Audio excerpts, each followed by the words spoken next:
Mas Moderator, Mas Ucu, yang pagi ini akan memoderasi kita.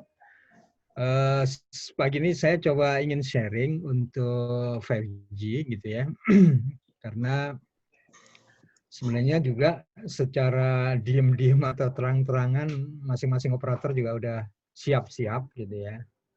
Cuman memang ekosistem 5G ini agak kompleks. Nanti saya juga akan saya sampaikan kenapa sih kok nggak jalan-jalan gitu ya.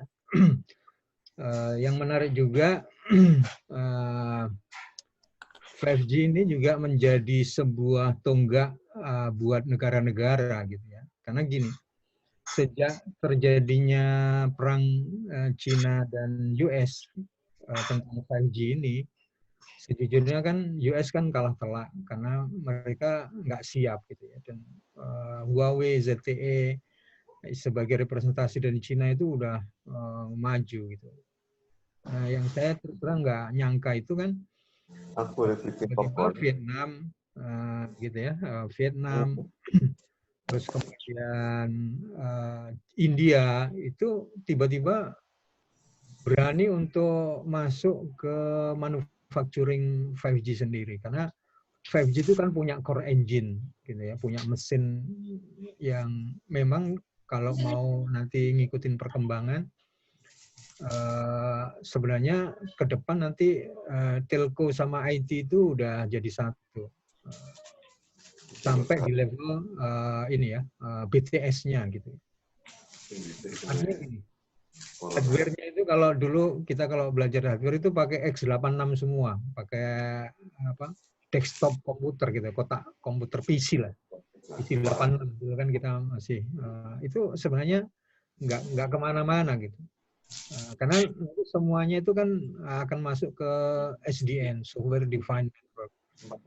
Semua network itu hardware-nya hanya hardware, mau diisi apa dia akan jadi switching, bisa jadi EPC, bisa jadi BTS. Nah itu yang menurut saya nanti agak sedikit ada kompleksitas gitu ya ketika kita masuk 5G itu. Pilihannya ada dua, kita masih akan tergantung sama vendor-vendor besar, which itu yang Huawei gitu ya, Ericsson, Nokia gitu ya. Dan tidak ada satupun perusahaan dari US. Itu yang jadi masalah. Nokia dan Ericsson kan dari Eropa. Itu yang membuat Trump juga ngamuk-ngamuk, tapi ya nggak ada solusi gitu ya. Karena belum jalan. Tahu saya AT&T yang akan masuk ke situ, tapi dia sendiri juga belum siap. Gitu. Nah, itu satu sisi gitu ya, secara teknologi. Makanya saya memberi judul itu 5G itu tech toys gitu ya, mainan teknologi atau sebenarnya dalam konteks yang lebih luas dia itu bisnis transformer atau dua-duanya atau tidak dua-duanya gitu. Jadi memang as teknologi yes gitu ya. Saya lanjut ya. Jadi memang kan kalau kita lihat di sini teknologi ini kan sudah lama ya. 1970 itu muncul yang disebut first generation, which is itu juga nggak pernah masuk di Indonesia. Karena kita langsung jump ke 2G. 80, 90 itu kita 2G. Yang dulu cuma 64 kbps kan gitu ya, yang semuanya lebih banyak ke voice. Nah, masuk di 2000-an kita dikenalkan oleh 3G. Dulu ada tulisannya 3G atau H+ gitu ya. Sekarang kita udah jarang nemuin di HP kita ada tulisan itu. Terus baru di 2012 kita masuk ke 4G. Nah ini perkembangannya yang saya pikir cukup cepat juga gitu ya, karena adopsi teknologinya itu lumayan cepat. Gitu. Kenapa adopsinya lumayan cepat? Walaupun sebenarnya GSM itu nggak terlalu open gitu ya, cuman dia mampu membangun ekosistem. Gitu. Sebenarnya dulu kalau kita masih ingat, di tahun-tahun 2000-an itu kita masih ada dua teknologi ya di Indonesia, ada CDMA sama GSM. Yang secara teknologi sebenarnya CDMA itu lebih bagus, tapi ekosistemnya nggak didukung. device gitu ya, handset, itu nggak banyak yang dukung gitu ya. Kemudian roaming, walaupun mungkin tidak semua orang roaming, tapi ketika tawaran tentang fleksibilitas untuk roaming itu ada gitu ya, itu juga punya ini ya, punya kemampuan untuk impulse buying gitu. Orang menjadi terkesima dengan segala fitur yang ditawarkan, walaupun kita sendiri sebenarnya nggak pakai fitur itu. Nah, itu juga bagian dari bagaimana memang cellular standard itu de facto sekarang kan sudah dihegemoni oleh GSM, CDMA udah keluar dari pasar. Sehingga Telkom dulu Fleksi hilang, Star One dari Indosat hilang, Asia yang dulu semua orang karena murah dan sebagainya hilang juga gitu ya. Kemudian yang Smartfren dulu juga punya CDMA, sekarang pindah semua jadi GSM. Itu semua. Jadi perjalanannya panjang sebenarnya, dan kita mungkin tiba-tiba sudah ditawarin dengan solusi 5G sebentar lagi. Di beberapa negara memang sudah operasi ya. Kayak kalau di grupnya Ooredoo itu di Qatar, kemudian Jepang, Korea, beberapa di US, Eropa juga mengimplementasikan 5G. Nah, sebenarnya kalau kita bisa lihat di RJPM itu sendiri udah ditulis ya. Jadi di dalam rencana pembangunan jangka panjang nasional, pemerintah itu sebenarnya sudah nulis ya, di sini pengarus utamaan transformasi digital. Saya pikir ini sangat tepat, dan menurut saya secara perencanaannya, artinya sebenarnya pemerintah dalam hal ini Bappenas dalam mendesain khususnya yang terkait dengan bab membuat mainstream untuk transformasi digital itu sudah memikirkannya gitu ya, untuk 2020-2024. Jadi ada industri 4.0, kemudian di sini juga sudah ditulis pembangunan jaringan 5G dan seterusnya, ada big data dan sebagainya gitu ya. Tadi yang disampaikan oleh Mas Ucu. Artinya sebenarnya intensi dari pemerintah yang nanti akan banyak menelurkan policy dan regulasi. Kenapa sih di dunia telekomunikasi itu perlu regulasi? Karena dia capital intensif. Jadi artinya juga untuk memproteksi para para investor yang mau ikut menanamkan CapEx-nya gitu ya, capital expenditure yang begitu besar, supaya terproteksi nanti imbal balik investasinya itu juga bagus, maka perlu ada regulasi. Makanya biasanya yang industri-industri yang capital intensif itu perlu ada regulasinya. Kalau di telekomunikasi ada BRTI, kalau di dunia ini ada SKK Migas gitu ya, karena perlu ada yang mengatur bagaimana persaingannya, bagaimana pemainnya, boleh pakai tangan atau pakai kaki. Nah, ini sebenarnya sepak bola atau basket kan gitu, permainannya kayak apa sih? Nah, nanti saya juga sampaikan. Masalahnya nanti akan ada perubahan besar juga ketika dari 4G ke 5G. Cara bermainnya udah berbeda lagi. Nah, ini juga menjadi tantangan buat regulator untuk mendesain ini. Secara ini juga teman-teman Telkomsel pada saat SEA Games kemarin kan juga sudah mencoba ini ya, salah satu use case di 5G itu autonomous drive atau autonomous car gitu ya, driverless car yang tanpa ada drivernya. Jadi nanti saya sampaikan juga beberapa yang sudah dilakukan di Indosat. Nah, kalau kita lihat ini juga bagian dari persoalan yang kita bisa lihat nanti ya. Kira-kira begini, jadi sekarang kalau kita lihat di 2020 ini, 2G itu masih ada, walaupun secara percentage tinggal belasan lah. Ya sekitar, dan mungkin turun menjadi 10-an. Ya. Karena nanti lambat laun 2G akan hilang, karena layanan yang bisa deliver kan hanya voice. Kemudian juga yang 3G juga akan semakin hilang.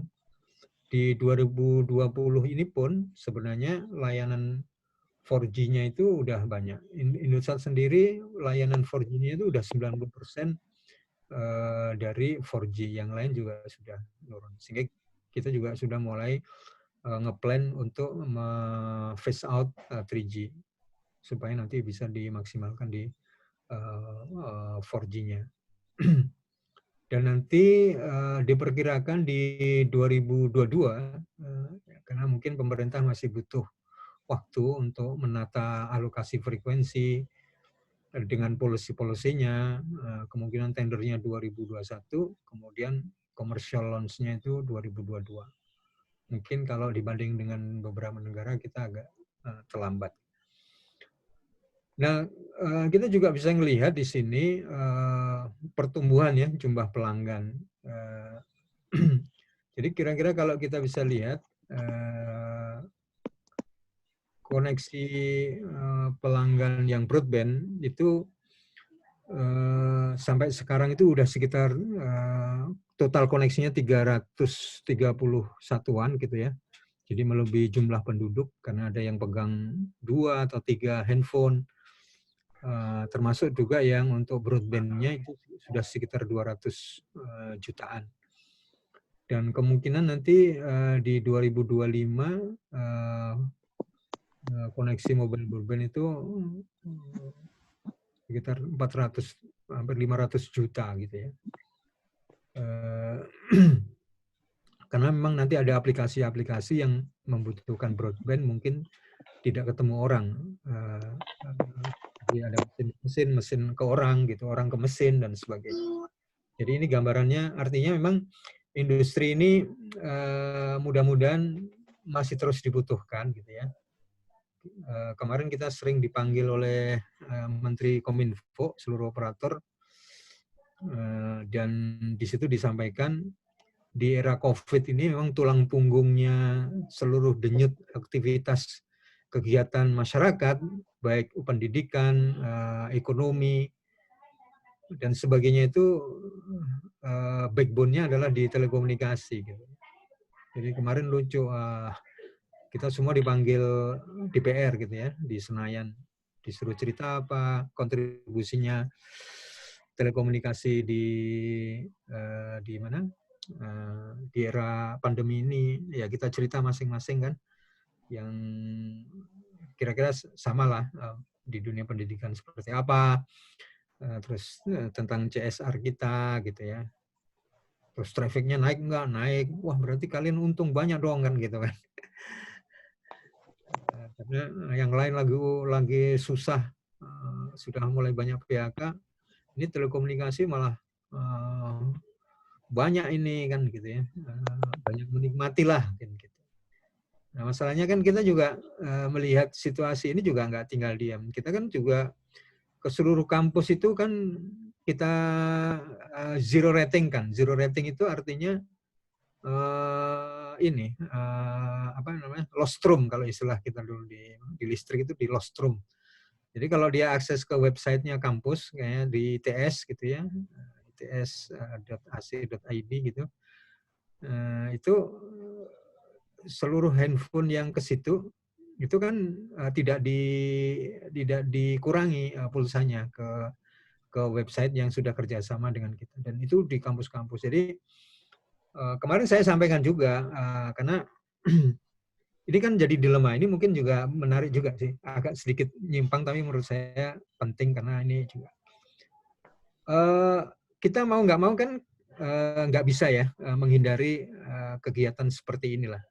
Dan secara apa ya, secara de facto itu memang Zoom yang menguasai lah gitu ya. Zoom itu menguasai. Nah, pertanyaannya adalah gimana kalau Zoom dibuat kayak gitu, wah, telco nanti nggak makan kan gitu ya. Nah, maksud saya gini, kalau pengen proses modelnya tidak berbayar, ya kita sendiri harus mau membuat semacam video conference servernya di masing-masing kampus yang tadi di zero rating gitu ya.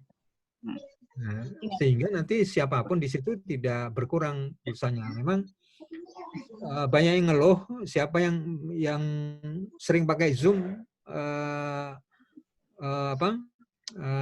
saldonya cepat habis gitu ya. Pulsanya cepat habis karena memang Zoom cukup menyedot banyak bandwidth kan gitu ya, sehingga per gigabyte-nya itu cepat habis. Nah, kemarin sebenarnya kalau mau ya saya pikir di masing-masing kampus kan punya teman-teman IT, sekarang juga ada yang open source kayak Jitsi untuk membuat sebuah video conference server gitu ya, yang kita bisa manfaatkan untuk memanfaatkan yang selama ini sudah ada.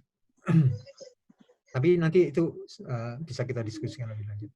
Nah, sekarang kalau kita lihat apa sih manfaat dan keunggulan 5G. Jadi ini yang nanti saya ingin sedikit sampaikan yang agak cukup berbeda. Jadi nanti yang sebenarnya akan menikmati 5G Mas. bukan di level consumer atau personal kayak kita pakai 4G ini, ya pakai 4G ini. Tapi yang akan memanfaatkan use case istilahnya layanan 5G itu justru di enterprise. Kayak Mas Nanang ngomongnya di industri manufacture atau di mana di factory gitu ya, di oil and gas, di mana-mana gitu, pasti nanti akan butuh 5G untuk solusi-solusi di industri gitu ya, di vertical industri untuk robotik, untuk automation dan sebagainya itu. Sehingga sebenarnya ada paradoks. Orang semua mendiskusikan 5G, tapi sebenarnya kemungkinan besar dia sendiri nanti secara personal nggak butuh, karena kalau kita kan hanya butuh konektivitas. Yang mungkin kalau 5G hubungannya dengan konektivitas kan hanya masalah kecepatan. Kalau sekarang kita bisa dapat berapa 5 mega, 10 mega atau 100 mega, mungkin 5G memang naik gitu ya. Dijanjikan bisa minimal 2 gigabit per second kan gitu ya. Dibandingkan 4G yang hanya 5 mega atau 10 mega gitu ya. Ada yang mungkin bisa rata-rata sekarang sudah 10 sampai 20 kan gitu ya, kecepatan yang diterima. Tapi ini 5G itu memang secara kecepatan ini bisa 10 kali lipat. Jadi bisa 1 giga sampai 11 gigabit per second. Jadi memang secara kecepatannya memang jauh gitu. Tapi masalahnya kan apakah itu tetap worth it untuk para personal user kalau hanya kemudian 5G atau katakanlah latensi gitu ya, karena memang ada latensi yang dibutuhkan seperti di autonomous device gitu, autonomous vehicle. Dalam vehicle itu untuk autonomous dia harus punya kecepatan latensi yang sangat singkat supaya tingkat responnya juga cukup bagus gitu ya. Kalau latensinya kelamaan nanti beloknya terlambat gitu.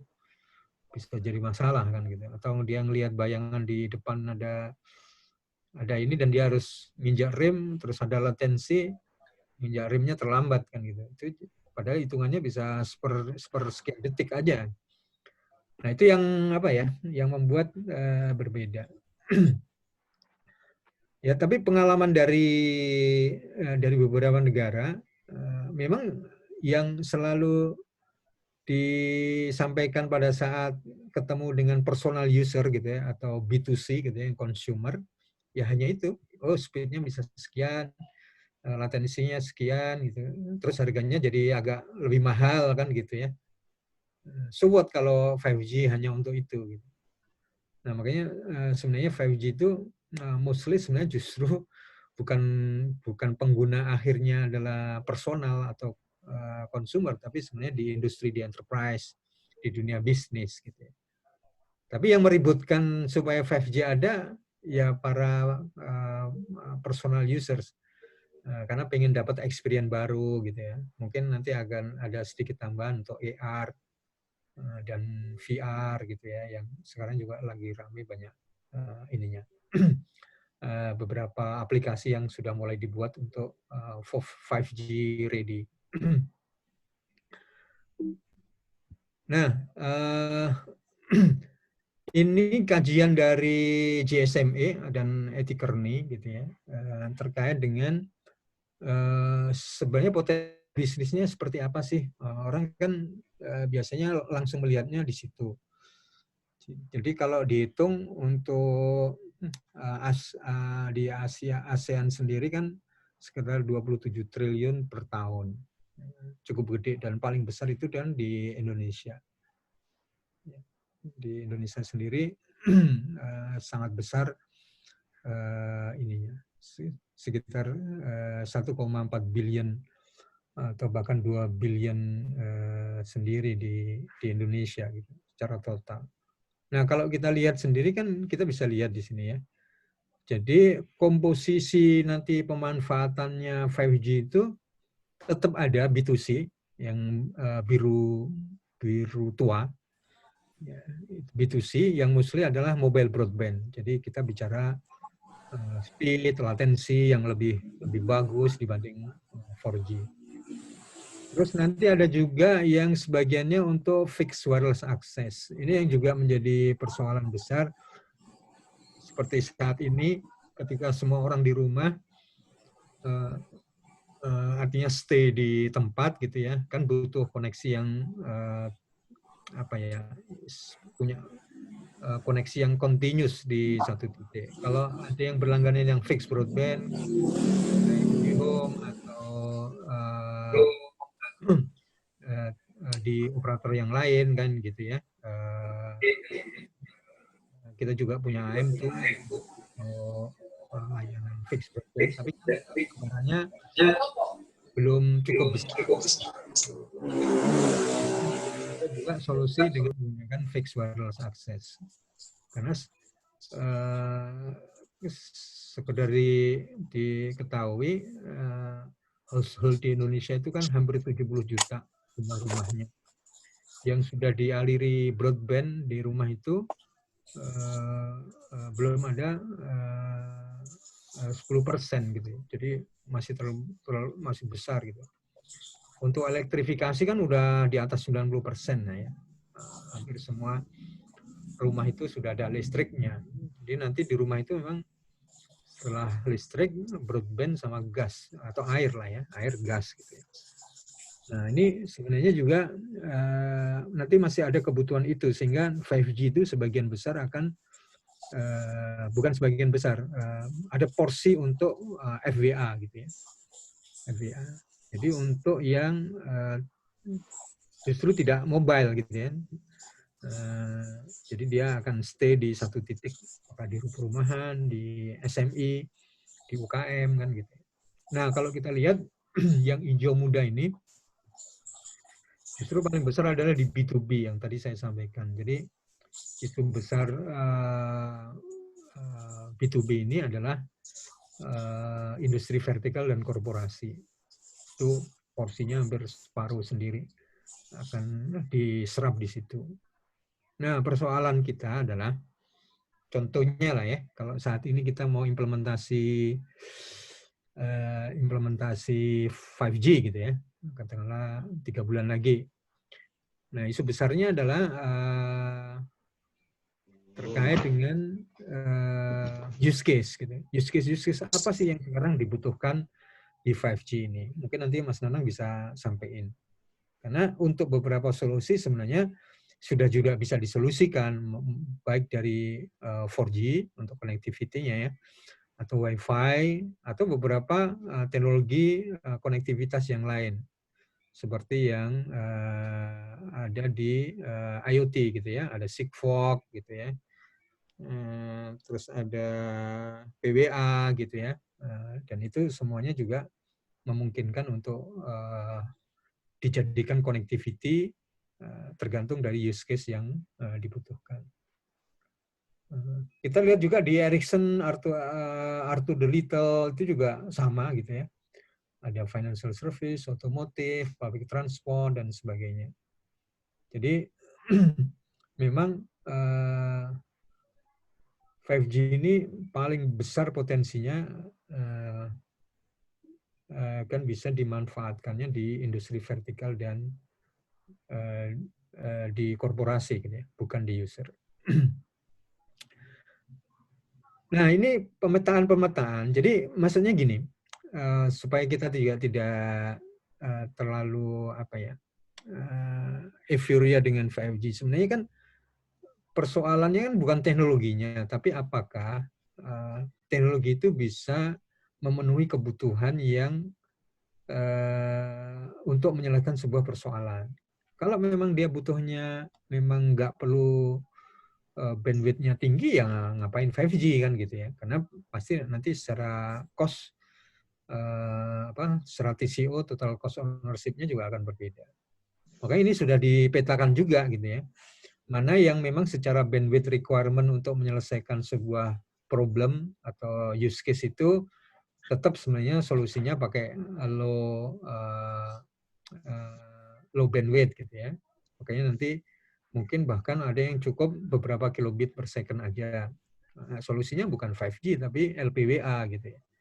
Walaupun nanti di 5G juga akan ada yang untuk layanan-layanan IoT gitu ya. Nah, ada juga yang kalau gambarnya biru muda itu memang butuh kecepatan tinggi 6 sampai 10 gigabit per second. Itu apa sih? Cloud VR gitu. VR itu mau nggak mau memang itu ya butuh bandwidth yang sangat tinggi gitu.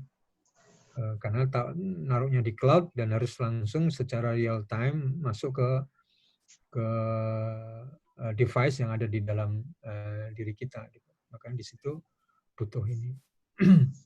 Terus yang dilingkarin ungu itu juga terkait dengan requirement untuk latency. Apakah latensinya cukup gede atau latensinya harus sangat pendek gitu ya, atau sangat rendah di bawah 10 milisecond. Itu apa sih gitu ya? Kayak ini yang di smart manufacturing itu ada collaborate robot atau cloud robot. Wah, ini solusinya harus latensinya harus cepat gitu ya. Karena dia harus mengikuti irama pabrikasi yang ada di situ. Sehingga nanti di conveyor belt-nya itu nggak ada yang terlambat gitu ya. Nah, ini sebenarnya sudah dipetakan gitu ya.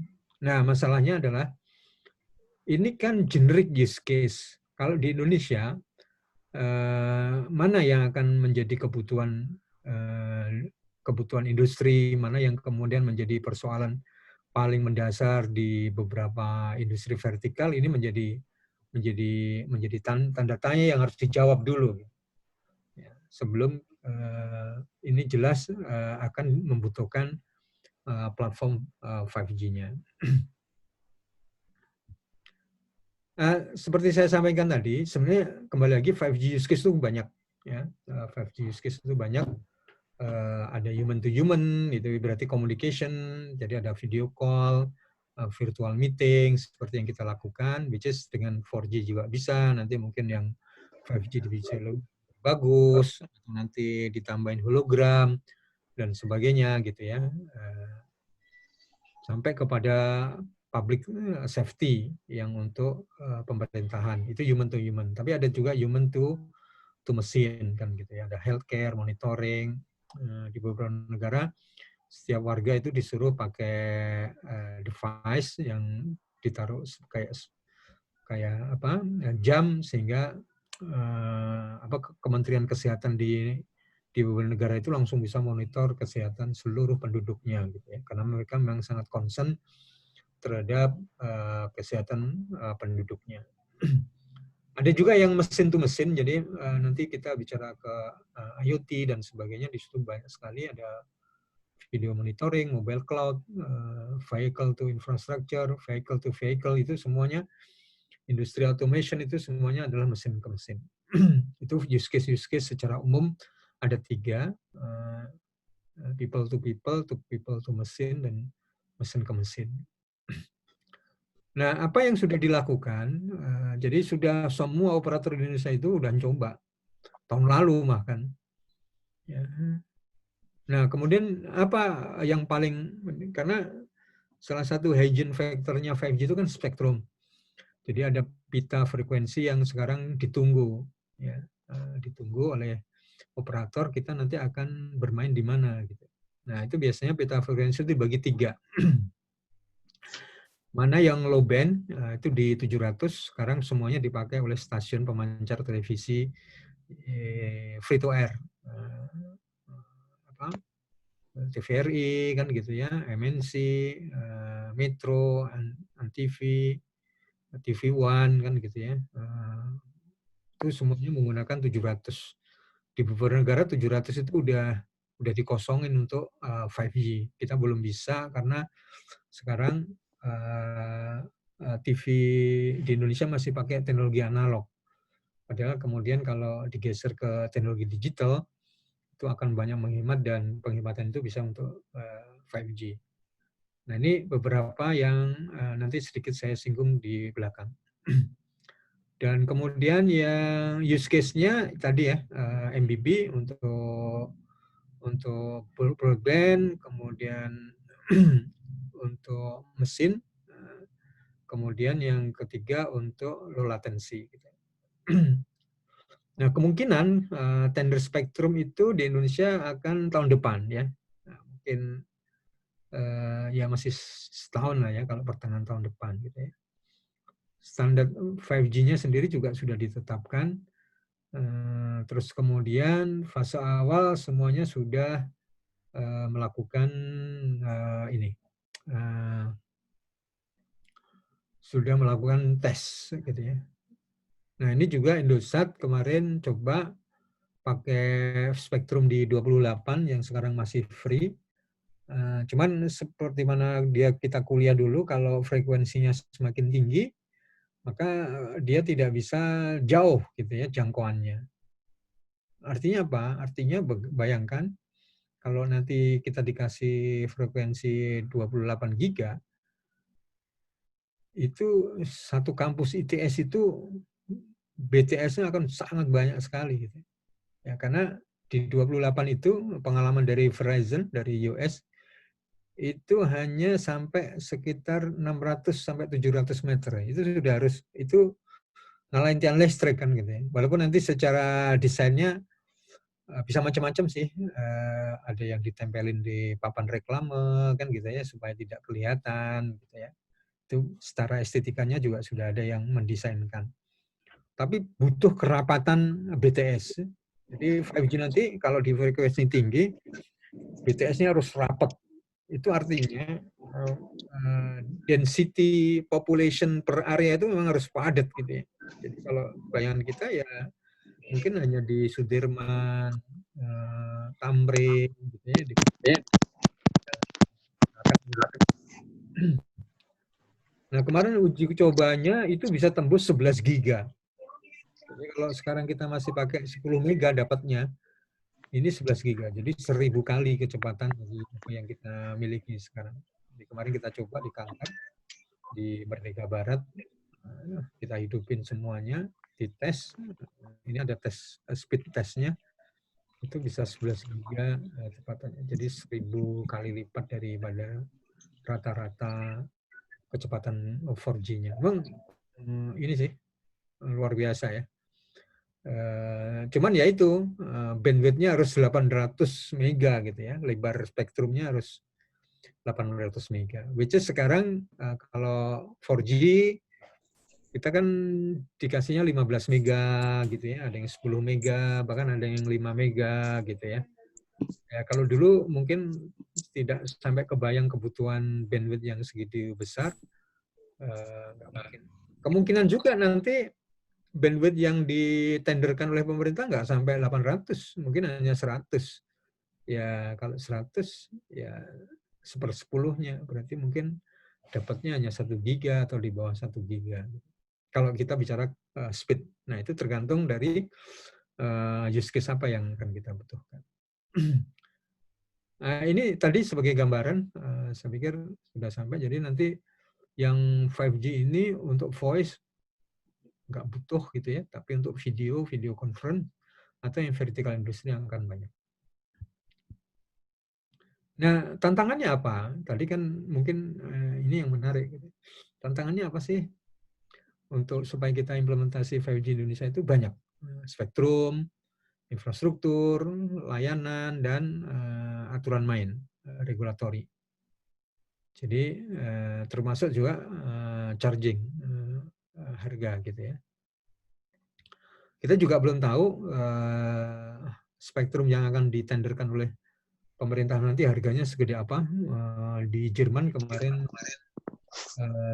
baru selesai tender, itu operator harus beli sekitar 7 triliun harganya untuk dapatkan lisensi spektrum. Karena kita harus menggunakan frekuensi, maka frekuensi di tender. Dan langsung harganya hampir 7 triliun, tepatnya 6,7 triliun di Jerman hasil tendernya. Jadi alokasi frekuensi itu salah satu komponen dasar pokok dan itu harus diatur oleh pemerintah karena semuanya itu adalah resource yang scarce gitu ya, very limited resources yaitu frekuensi, makanya harus diatur. Itu ada alokasi spektrum, kemudian ada bandwidth yang butuh gitu ya, ada yang nanti millimeter wave, kemudian ada fiber optik. Jadi walaupun kita pakai wireless, sesungguhnya 5G itu kekuatannya ada fiber. Jadi ini paradok juga.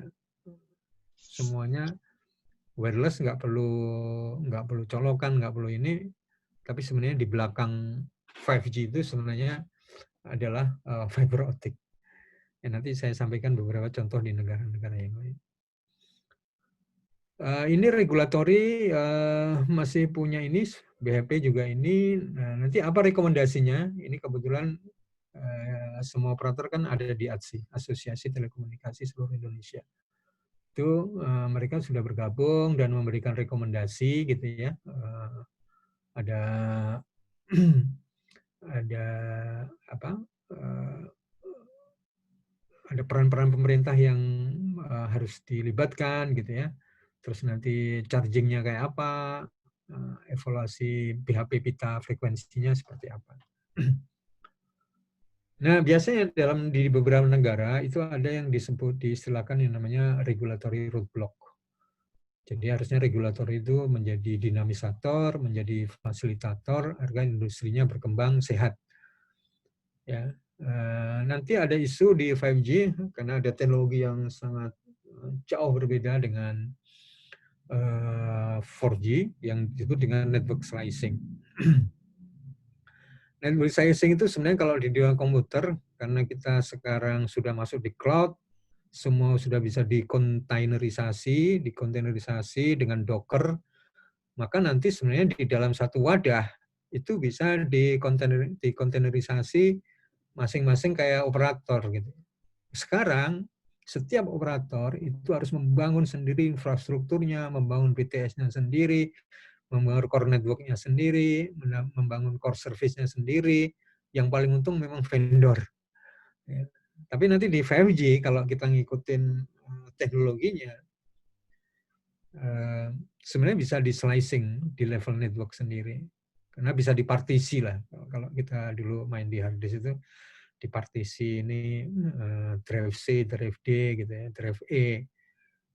Jadi semudah itu gitu ya. Network itu sudah kayak makanya nanti karena sudah masuk ke SDN gitu ya, software defined network, semua itu sudah dianggap kayak software aja. oh ini softwarenya apa? Ini networknya Telkomsel, networknya Indosat, networknya XL, networknya Smartfren. Itu di slicing aja. Jadi fisiknya satu, tapi di dalamnya dia bisa independen dan beroperasi sendiri-sendiri tanpa saling terganggu. Nah ini dahsyatnya memang di teman-teman di dunia IT ya, dengan perkembangan teknologi dengan microservice, kemudian Docker gitu ya, itu semuanya akhirnya network itu juga bisa dibuat slicing. Artinya kalau kita lebih efisien nanti di 5G, sebenarnya terminologi operator sendiri jadi berubah gitu ya. Karena nanti semua operator nggak perlu punya network. Karena kalau bangun network sendiri untuk 5G mahal. Cuman gimana cara ngaturnya kan gitu ya.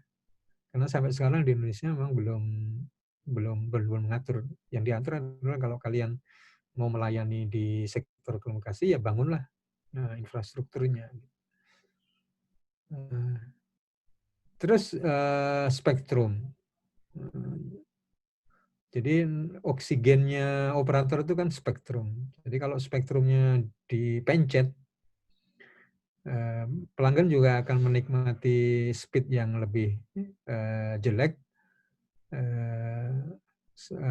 Operator juga nggak bisa memberikan layanan yang bagus. Nah, contoh umpamanya kalau kita punya 100 mega, terus karena ada operator 4 atau 5 lah sekarang, berarti kan dibagi 20-20 minimal. Udah, supaya kalian bisa main semuanya, kalian bagi-bagi ya, masing-masing 20. Di 4G masih bisa gitu ya. Tapi kalau di 5G nanti begitu, nanti 5G rasa 4G gitu. Karena tadi ya, kita pengen dapat 11 giga itu, spektrumnya aja harus 800 mega gitu. Jadi kalau yang tersedia nanti 100, maka kita tidak bisa lagi bicara tentang spektrum yang dikapling-kapling gitu ya. Tapi harusnya justru ada spektrum sharing gitu. Secara teknologi bisa sudah terjadi gitu ya. Tapi secara regulasi itu belum dimungkinkan. Nah, termasuk juga nanti beberapa cost yang terkait di situ. Jadi ini hal-hal yang terus kita diskusikan gitu ya dengan dengan regulator maksudnya yang nanti akan menata implementasi dari 5G itu. Nah, terus gimana kalau sudah ada itu gitu ya?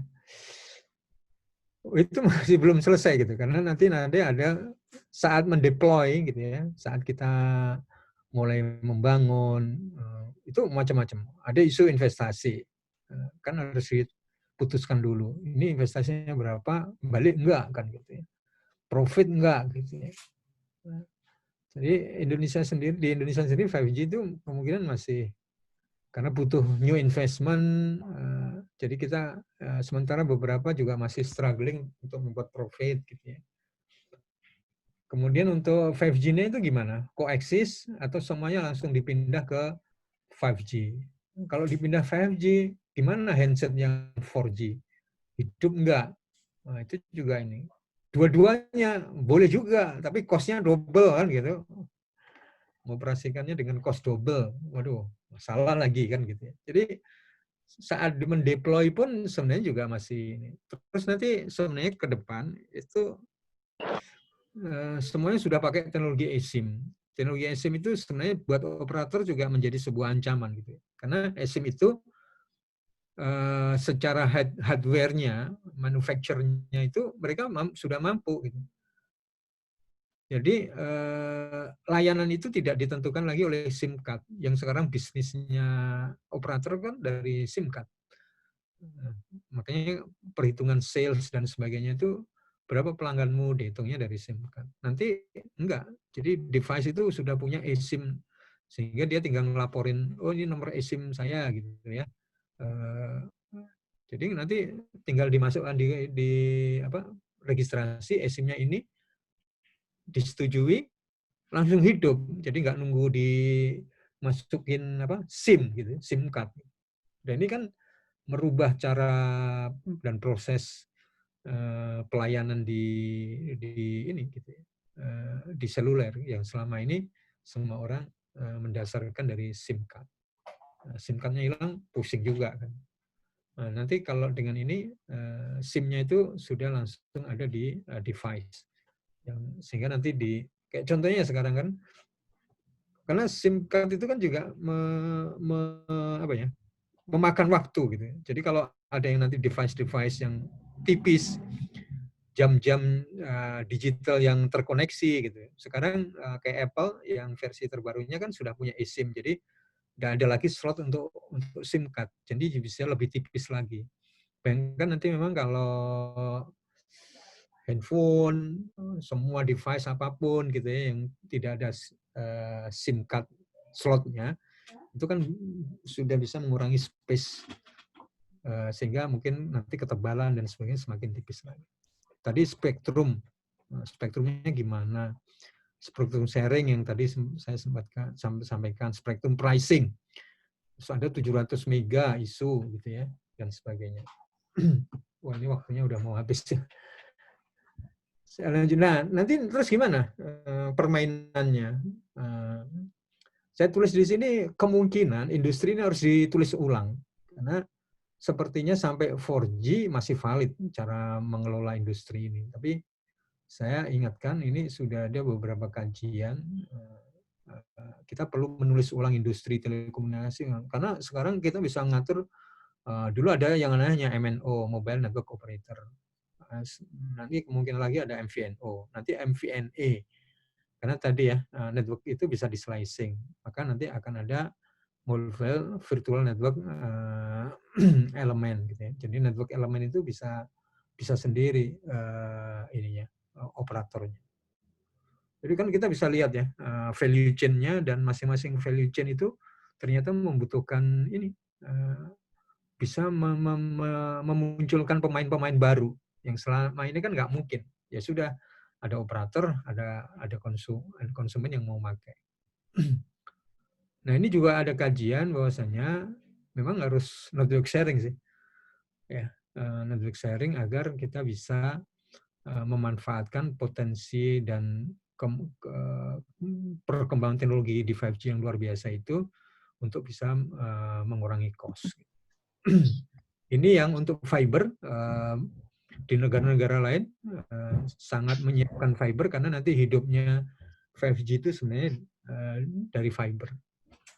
Jadi dari user itu sebenarnya tinggal beberapa ratus meter itu pakai wireless supaya mudah gitu ya, nggak ada kabel, tapi setelah itu semuanya dibawa oleh fiber.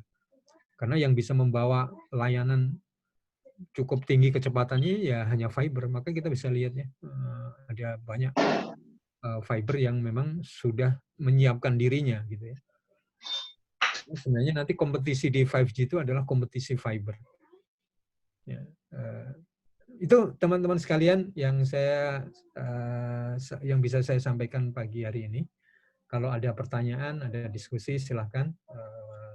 Saya kembalikan ke moderator. Silakan, Mas Ucu.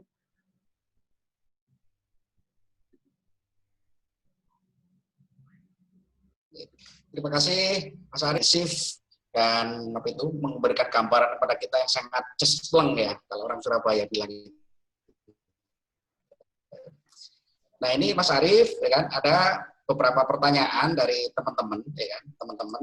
Coba kita itu urut dari nomor 1 dulu, ya. Dari pertanyaan ini mungkin sudah ada yang dijawab oleh presentasinya Mas Arif, tapi mungkin bisa diperjelas seperti itu. Ini nomor 1 dari Muhammad Muhtadi, ya kan. Apakah infrastruktur 5G di Indonesia nantinya juga akan menggunakan infrastruktur yang sama dengan 3G atau 4G? Nah, itu Mas Arif. Monggo Mas Arif. Ya, ada yang sebenarnya itu gimana ya saya mau bilang, itu sebenarnya apa ya, lebih banyak ke marketing marketing terminologi kan gitu. Jadi biasanya kan vendor juga memahami kerisauan operator gitu ya. Makanya mereka bilangnya adalah apa yang kita install hari ini yang 4G ini, mereka bilang adalah disebut dengan 5G enable. 5G enable kan gitu ya istilahnya. Itu saya bilang bahasa marketing gitu ya. Karena sebenarnya memang ada beberapa yang nanti tetap ada equipment yang baru di dalam 5G ini gitu ya. Seperti untuk radio dan sebagainya itu kan berbeda sama sekali dengan yang sekarang. Nah, tapi kalau pertanyaannya apakah ada yang masih digunakan hari ini, ada. Seperti nanti yang sifatnya untuk di belakang, di EPC, di core network, itu sebagiannya mungkin ada benernya untuk 5G enable, termasuk untuk yang charging sistemnya. Walaupun nanti ada kompleksitas tambahan yang harus dimasukkan gitu ya. Mungkin perlu patching untuk digital BSS umpamanya untuk online charging system dan sebagainya yang punya kompleksitas karena yang cara chargingnya berbeda-beda kan gitu ya. Kan lebih simpel kan, pokoknya ngakses ke sana ya sudah berkurang gitu ya. Kalau nanti kan ada juga yang cara menchargingnya nggak begitu, tergantung kebutuhan kan gitu. Nanti umpamanya di autonomous car pakai charging sekarang, pulsanya habis, terus gimana mobilnya nggak jalan atau gimana? Itu kan udah sangat berbeda gitu ya. Use case itu akan menentukan gitu. Ya, kuotanya habis dipakai autonomous car kan nggak bisa charging system untuk itu, hanya untuk charging system untuk komunikasi human to human gitu ya. Tapi charging system untuk yang human to machine nggak bisa kayak begitu kan gitu.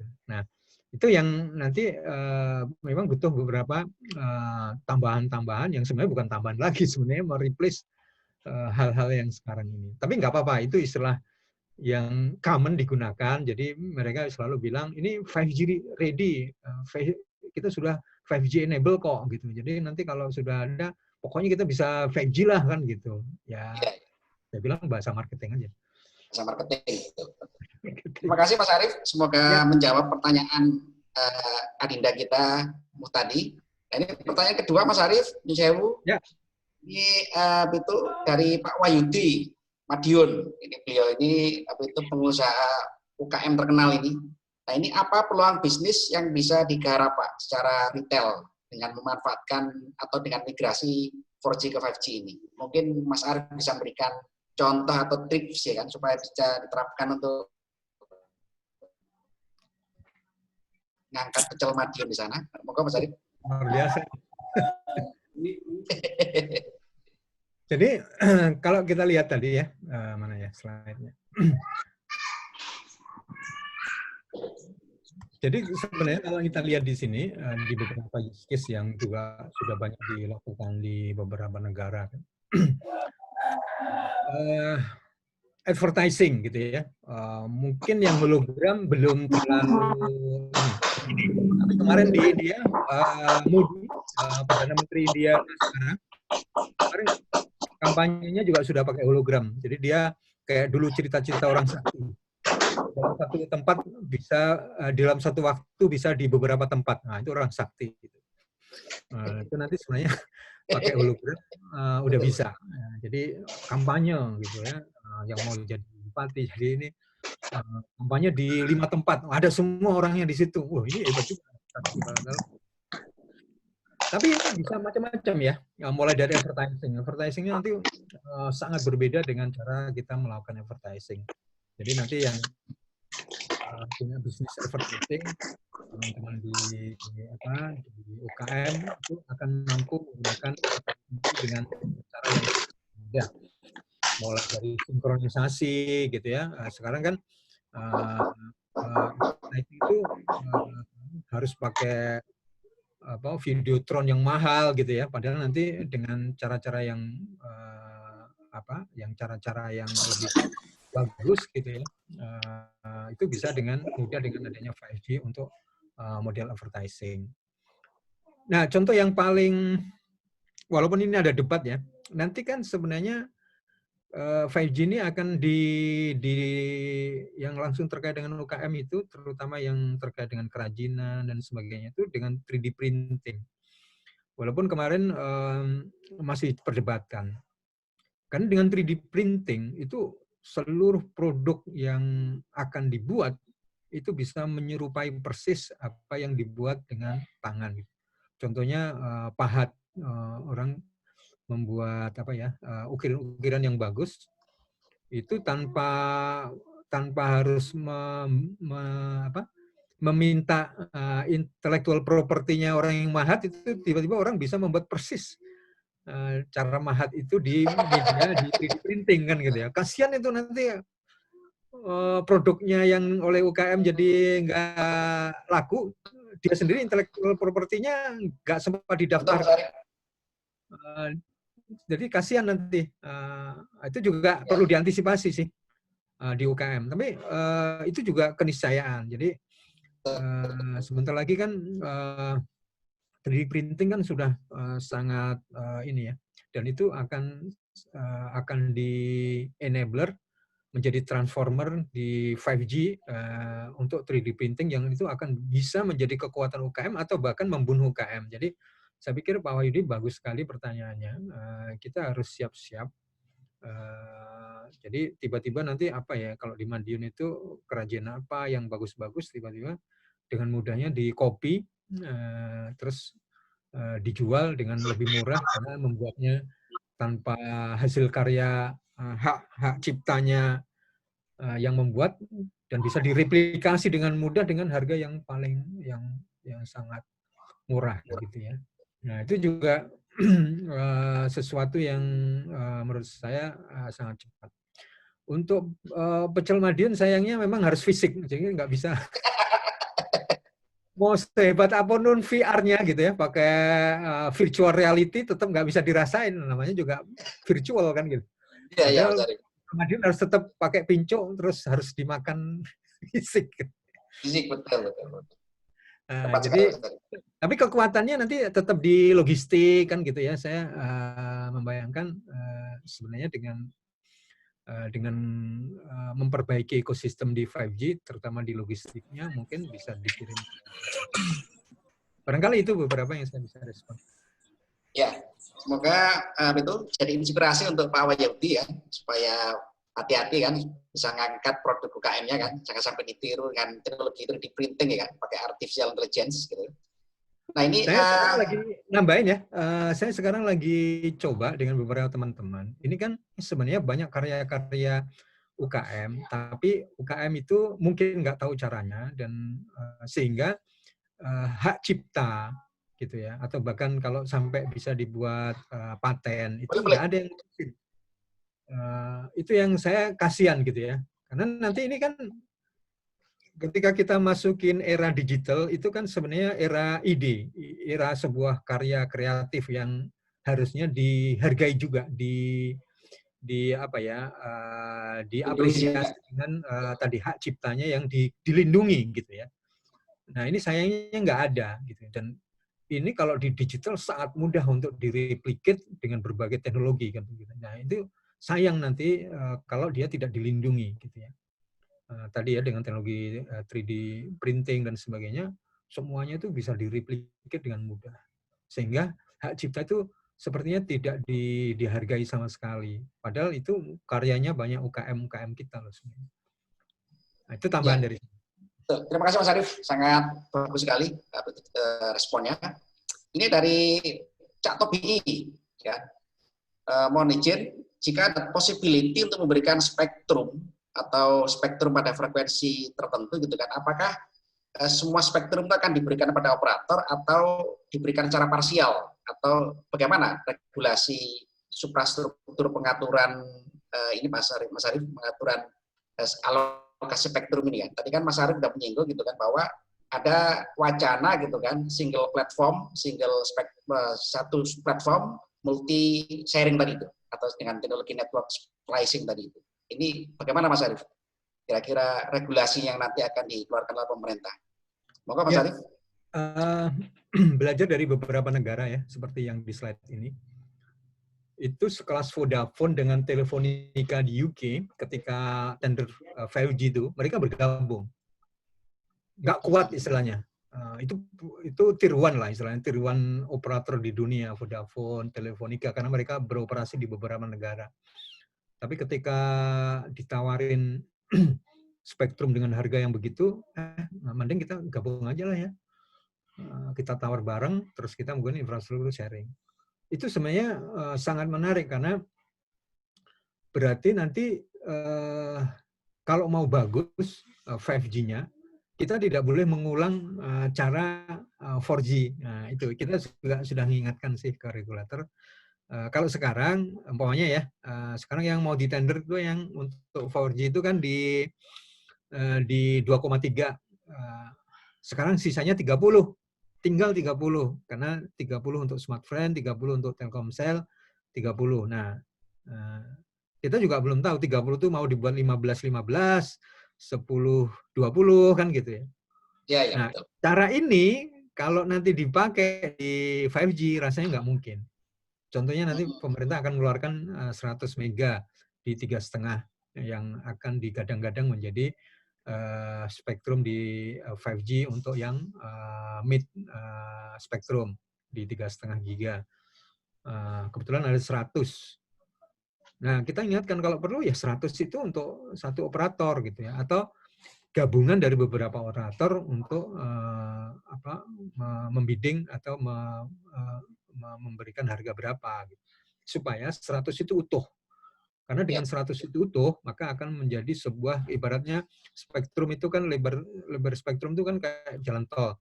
Kalau jalan tolnya itu ya namanya jalan tol, tapi kalau hanya 2 lane gitu ya, hanya 2 baris, itu ya kalau nanti penuh ya jalannya semuanya juga pelan-pelan kan gitu ya.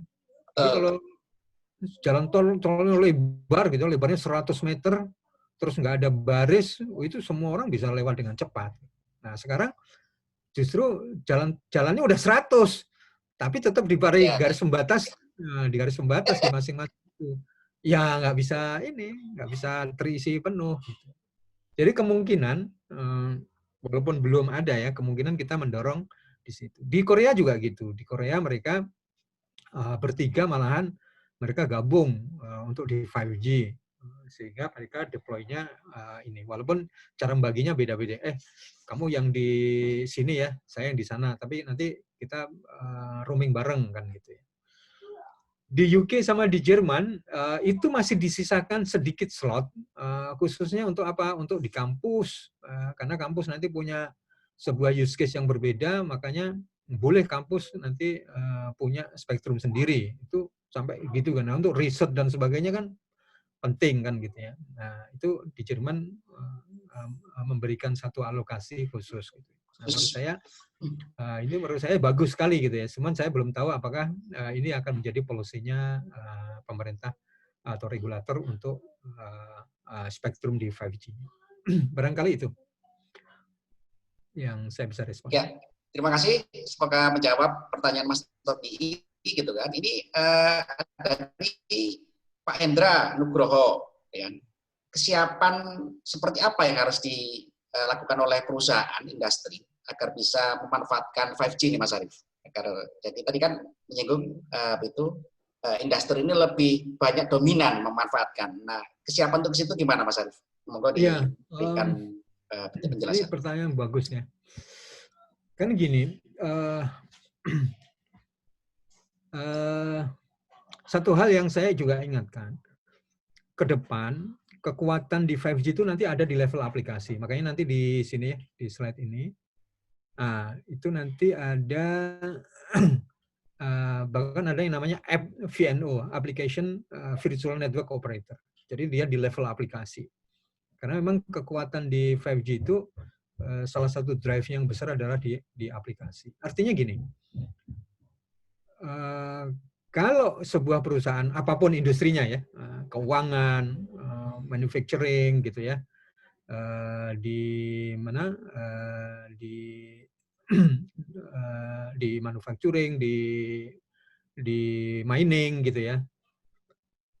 Ketika mereka masih menggunakan pendekatan yang sekarang, masih analog, pendekatan tradisional, maka mungkin belum membutuhkan 5G. Tapi ketika kita tidak memiliki competitiveness di 5G, itu kemungkinan perusahaan itu akan tidak bisa bersaing dalam hal competitiveness dan efisiensi. Karena memang 5G kan menawarkan banyak efisiensi. Walaupun contohnya ya, beberapa industri manufacturing kan pasti akan banyak robot yang nggak pernah demo, nggak pernah ini robotnya.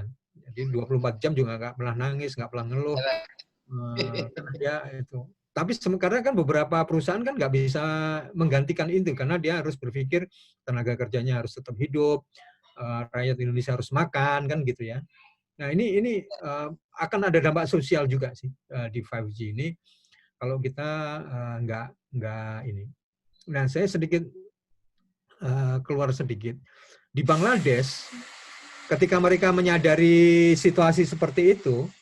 Mereka menyediakan generasi mudanya itu justru untuk main di app gitu ya, sehingga dikonversi lah gitu ya, di istilahnya upskilling dan reskilling generasi mudanya itu menjadi digital talent semua. Jadi walaupun nanti diganti robot, dia justru yang akan mengisi softwarenya di robot itu, membuat aplikasi-aplikasi tentu supaya robotnya bisa begini, bisa begitu kan gitu ya. Nah masalahnya adalah ketika kita tidak bisa menggeser, men-shifting dari skill-skill yang dimiliki anak-anak muda sekarang yang sekarang dimasuk dunia kerja, ketika mau digantikan robot, dia nggak punya skill lagi kan. Nah ini agak sedikit berbeda, Ya, tapi ini mendasar sekali. Dan sebenarnya Kominfo sudah menyadari itu, mereka punya program melahirkan 600.000 digital talent setiap tahun. Sehingga diharapkan nanti di mana sekitar 10 tahun ke depan gitu ya, sekitar ada 10 juta. Walaupun itu masih sangat kecil dari 135 juta anak muda yang ada di Indonesia yang mereka harus siapkan untuk reskilling. Di Bangladesh mereka sudah mulai beberapa tahun yang lalu, sehingga saat ini mereka sudah mulai panen gitu ya tentang kegiatan itu.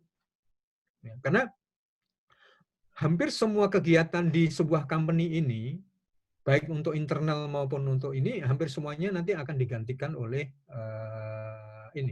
oleh AI gitu ya, untuk robotik. Contohnya sekarang di Indosat kita menggunakan Indira, salah satu chatbot yang untuk melayani customer service. Itu sudah mereduce separuh dari kebutuhan call center yang selama ini diisi oleh orang. Jadi separuh itu sudah bisa dikurangi. Karena mereka bisa menjawab dengan AI sehingga pelanggan nggak merasa ini saya dilayani oleh siapa, yang penting masalah saya diselesaikan kan gitu. Itu baru yang ada di customer service di call center. Gitu. Nah artinya gini,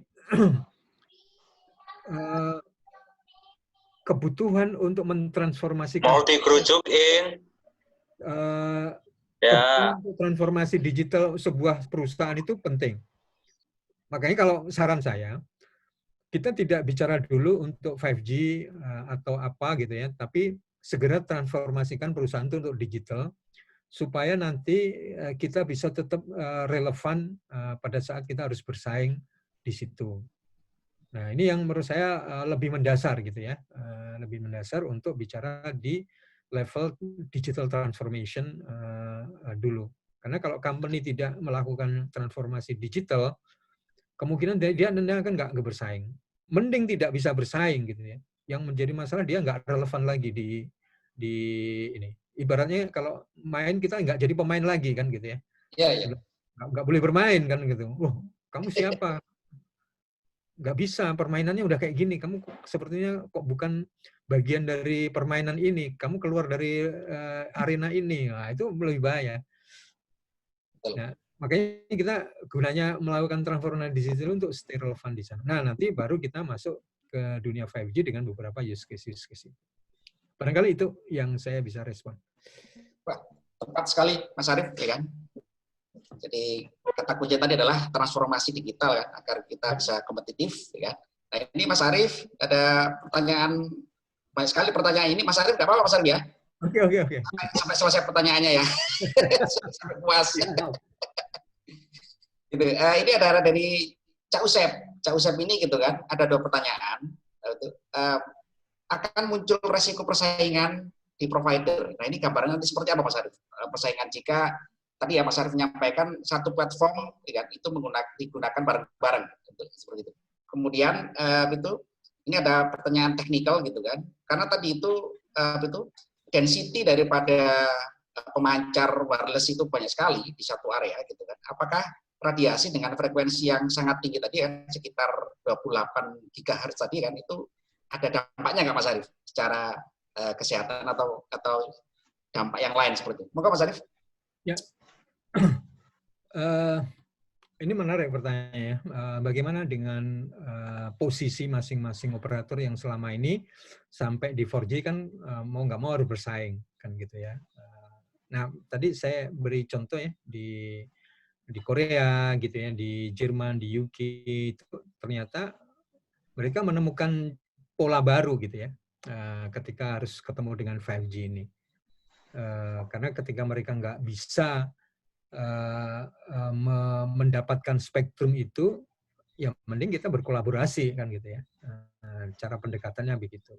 Nah, makanya sebenarnya betapa pentingnya regulator itu untuk menata permainan gitu ya. Karena memang dalam kompetisi yang bagus kan orang diperlakukan dengan sama, equal playing field. Jadi mereka ditaruh di sebuah tempat yang sama sehingga kompetisinya menjadi ideal.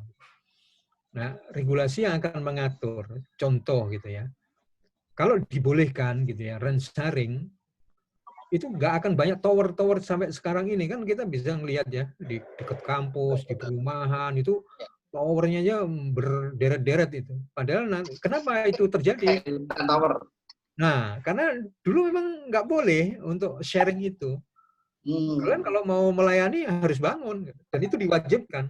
Oke, saya kasih lisensi 10 tahun. Kamu janji ya bangun sekian puluh ribu BTS. Ya, kita siap. Ya sudah, bangun lah masing-masing. Tempatnya sama semua di situ. Jadi ada hutan tower kan gitu ya dan sebagainya. Ini kalau diulang di 5G itu bisa bangkrut perusahaannya karena lisensinya udah mahal gitu ya dan equipment ini. Makanya kalau kita ngikuti yang lebih duluan, Korea, mereka bertiga malah bersekutu, berkolaborasi. Ya, berkaca. Daripada mereka bersaing, justru mungkin malah nggak menyelesaikan masalah. Justru mereka sekarang yang terjadi adalah membangun aliansi, kayak Vodafone sama Telefonica. Selama ini mereka bersaing di 4G, ketika 5G malah mereka bergabung. Kita bareng aja ya. Kita mau ngebit 100 mega ini berapa harganya, nanti kita bagi-bagi. Itu kembali lagi nanti yang akan ngatur regulator. Boleh nggak spektrum sharing di 5G? Yang selama ini sampai 4G nggak boleh. Boleh nggak kita BTS sharing? Karena dengan teknologi yang baru, maka itu memungkinkan untuk BTS sharing, RAN sharing. Jadi RAN-nya sama, radionya sama, nggak perlu masang perangkat yang berbeda, yang berarti nambah investasi, tapi sudah bisa melayani saja. Gitu. Nah, itu sangat efisien kalau diatur permainannya seperti itu. Jadi memang kembali lagi betapa pentingnya mengatur permainan kan gitu ya.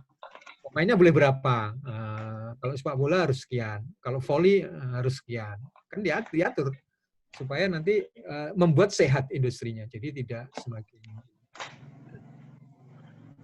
Yang nomor 2 tadi gimana? Dampak itu radiasi. Ya radiasi. Jadi ini yang cukup agresif untuk yang di high band gitu ya, di high band itu di US yang sangat agresif itu Vodafone. Vodafone itu menaruh kayak semacam ini WiFi gitu ya Tapi itu 5G di 26 namanya millimeter wave di 600 meter sampai 700 meter selalu ada ditanam daerah-daerah yang sangat dense population. Ada beberapa paper gitu ya yang memang lagi meriset itu, meriset itu. Makanya yang dilakukan adalah diatur keketatannya untuk output transmitternya berapa, karena yang mempengaruhi kan itu. Nah itu nggak boleh tinggi-tinggi. Biasanya kalau orang Indonesia kan supaya jaraknya jauh digedein powernya kan gitu ya. Betul. WiFi sebenarnya nggak boleh, bisa dibuat puluhan kilometer, tapi wattnya dibesarin kan gitu. Akhirnya sering ngejam kan gitu ya. Nah, itu udah distandarkan gitu ya. Jadi dari ITU nggak boleh untuk yang frekuensi yang tinggi supaya walaupun masih ada debat dalam konteks kesehatan, tapi kemudian pendekatannya adalah dengan cara mengurangi power output transmisinya, sehingga itu dianggap masih bisa tolerable untuk manusia. Jadi, makanya pendek ditaruh yang dekat-dekat, tapi powernya kecil-kecil gitu ya, sehingga dia nggak bisa kemana-mana juga, hanya untuk di kawasan tertentu. Itu untuk mengantisipasi persoalan yang sekarang masih di riset di beberapa bidang kesehatan terkait dengan frekuensi. Itu yang bisa saya update. Ya, bagus sekali, Mas Arief. Ini ada pertanyaan dari itu Ketua DRPM ITS, Mas Arief. Pak Agus, ini Ketua Direktorat Riset dan Pengembangan Masyarakat ITS. Pusat penelitiannya Lemdit. Nah, ini bagus sekali pertanyaan ini. Coba Mas Arief respon. Bagaimana riset dan inovasi tentang 5G dan Telkom pada umumnya di Indonesia? Karena yang seringkali didengar oleh masyarakat adalah startup company itu dalam mengembangkan aplikasi atau software. Sementara yang perangkat keras sebagai infrastruktur pendukung implementasi 5G ini belum pernah dengar.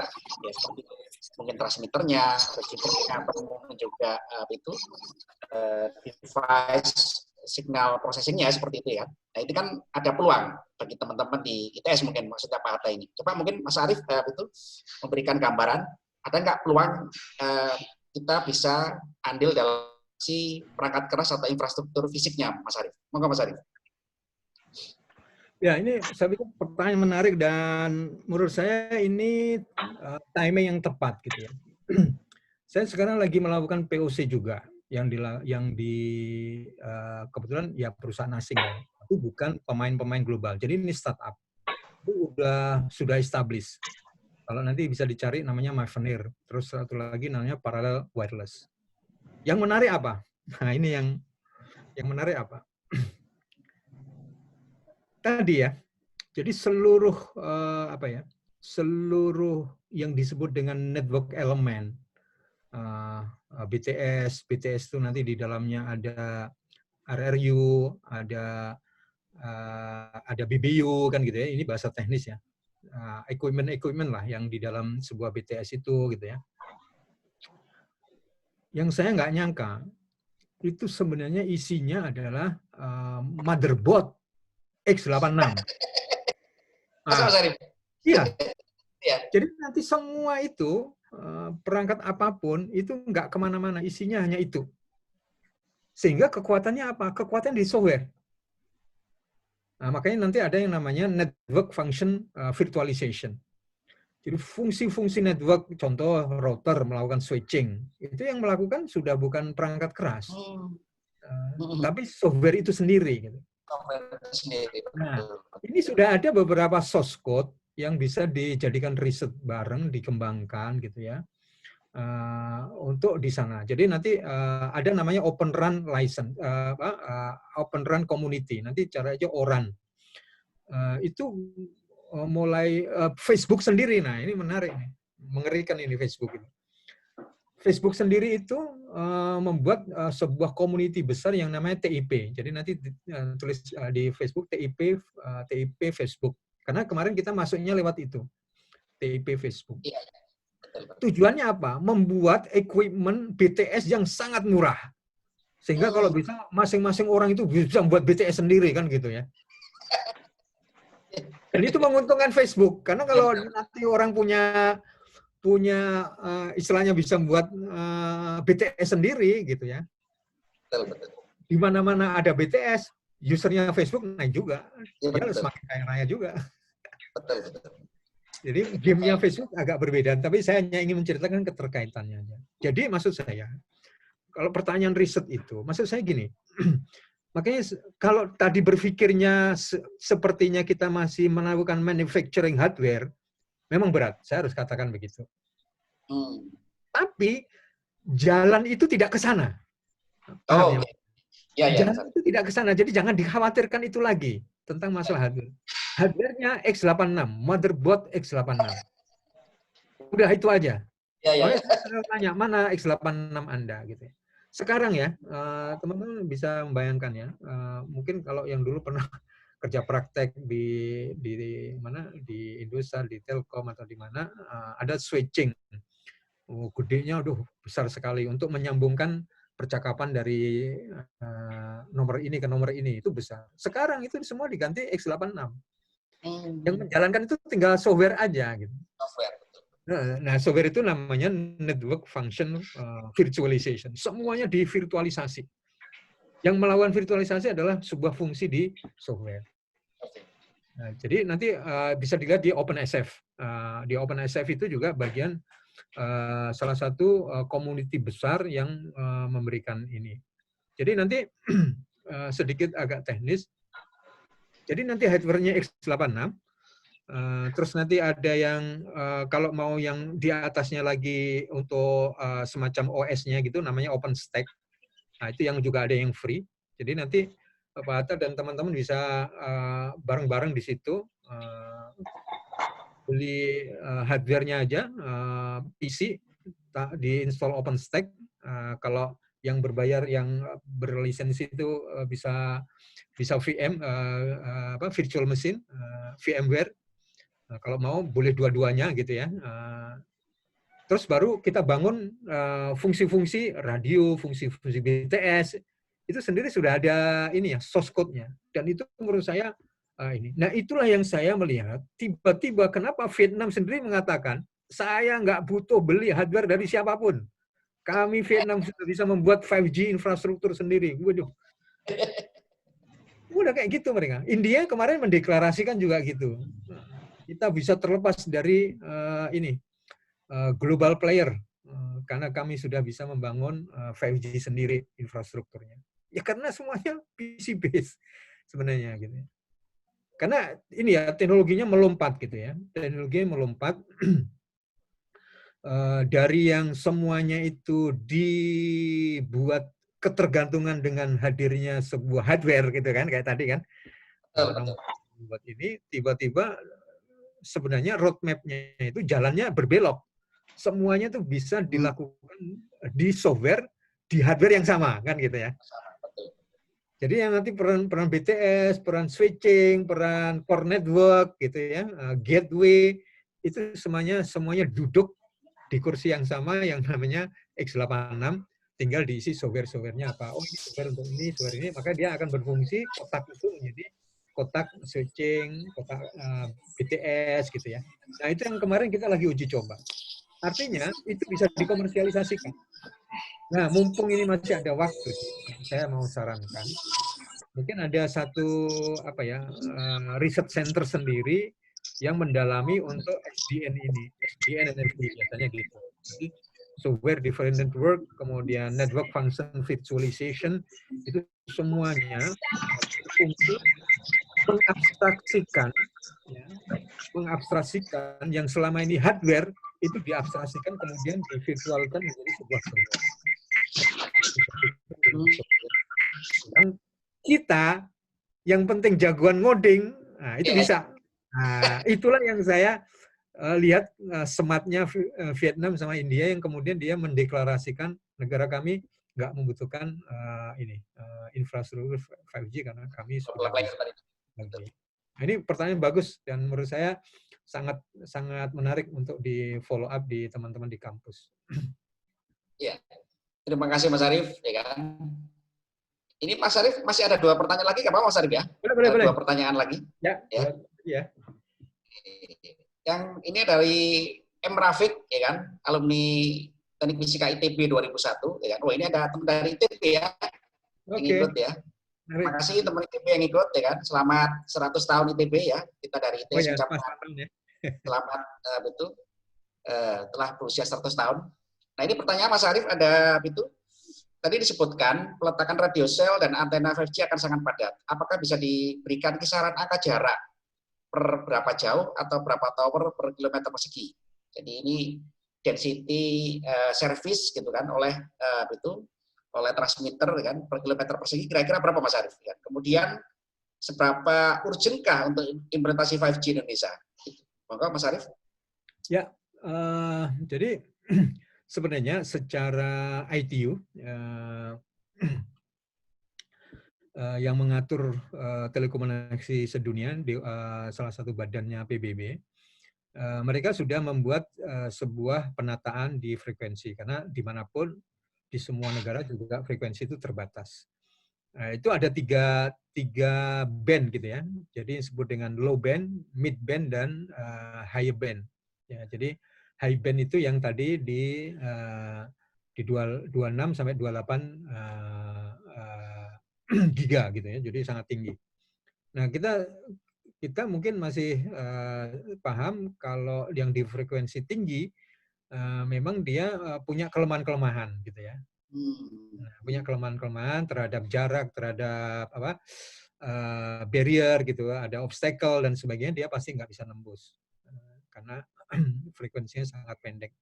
Dan dia dalam jarak tertentu langsung menghilang karena dengan power yang sangat terbatas, maka hanya beberapa ratus meter dia tiba-tiba lenyap sendirinya gitu ya, kalau nggak di amplify lagi. Nah, idealnya, yang sangat ideal kalau kita mau bicara 5G itu adalah di 700, di low band. Ya, jadi di frekuensi yang rendah, hanya 700 mega. Itu kalau bisa didapat, nah sayangnya di Indonesia belum bisa, kayak tadi saya sampaikan masih dipakai stasiun pemancar TV di seluruh Indonesia. Nah, itu jaraknya bisa jauh, ya. Satu BTS itu bisa mengcover kilometeran gitu ya, bisa 5 sampai 10 kilometer masih bisa gitu ya. Nanti tinggal spektrum karena BTS itu dilimitasi dengan lebar spektrum. Artinya yang menghit handphone yang akan connect ke BTS itu jumlahnya akan dibatasi dengan jumlah spektrum yang diberikan. Kalau enggak nanti kayak tadi kita di tol, di pintu tol, terus hari Senin pagi ya macet semua. Ya, betul. Walaupun seharusnya bisa ngebut 100, ternyata harus diem juga di situ beberapa saat. Kemudian ada yang di middle band, itu udah didesain di 3,5. Sekarang juga masih mau dilepaskan dari satelitnya Telkom, Indosat. Nah, itu nanti akan kosong. Nah, itu jaraknya lebih dekat daripada yang 700, tapi bisa di atas 1 kilo.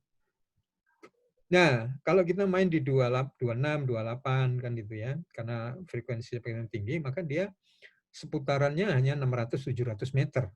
Itu harus ditanam terus BTS itu berbaris-baris kan gitu ya.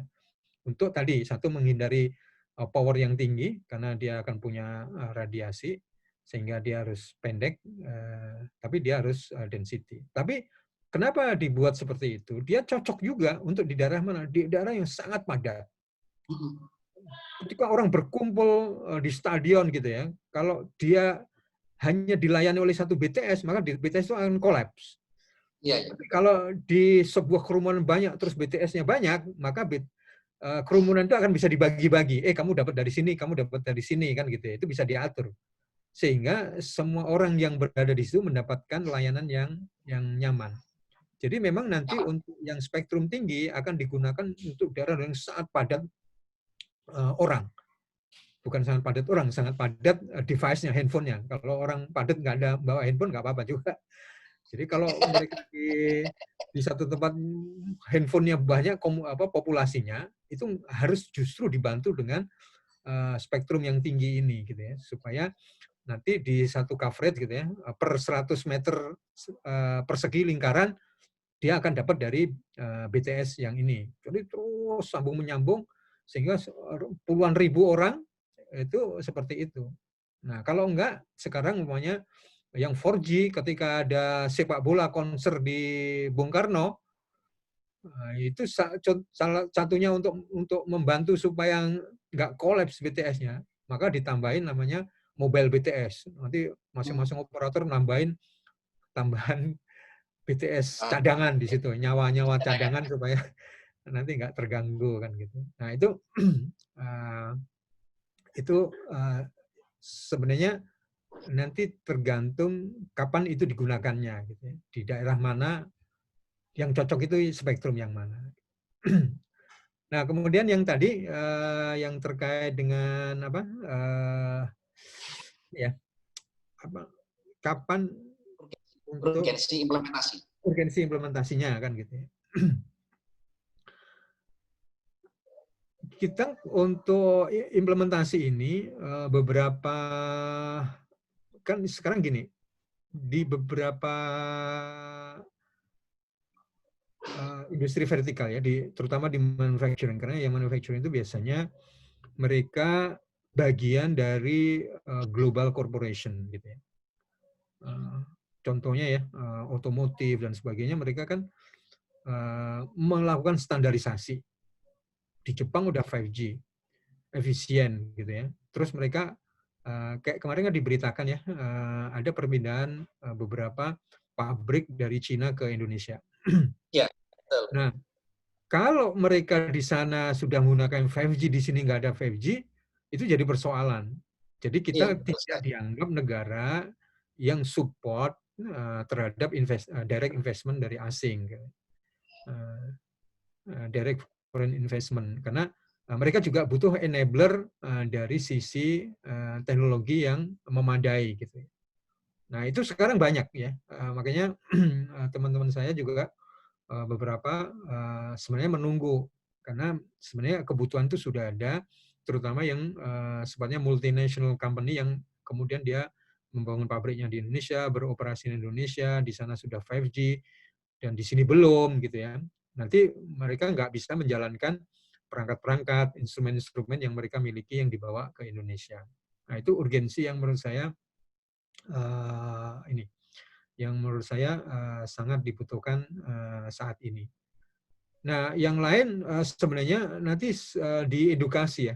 Di edukasi itu sebenarnya kalau hanya sayangnya di Indonesia itu untuk AR dan VR itu masih belum ini.